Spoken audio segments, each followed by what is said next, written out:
Excel referencing brings enhanced connectivity and time-saving workflows when working with external project data.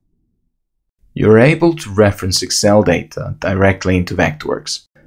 When importing a worksheet, there is an option to create a new reference within Vectorworks.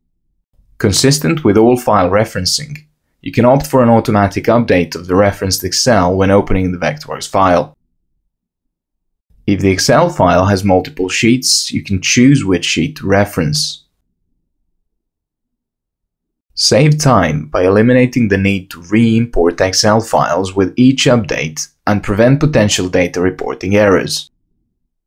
Vectorworks will let you know that a reference is out of date, so you can easily update the file and always have access to the most recent data.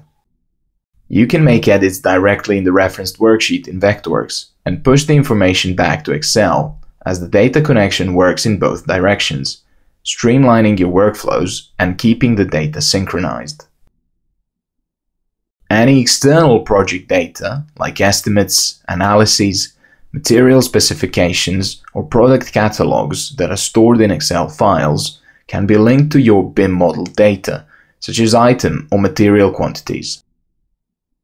Taking advantage of powerful lookup worksheet functions, you can bring referenced Excel spreadsheet data into Vectorworks schedules that are always up to date with the latest information. Make your documentation and reporting workflows quicker, easier, and more error-proof with Excel referencing, reinforcing the data difference in Vectorworks. Maximize the connectivity to all types of external project data while being sure it's current, so you can focus on the design.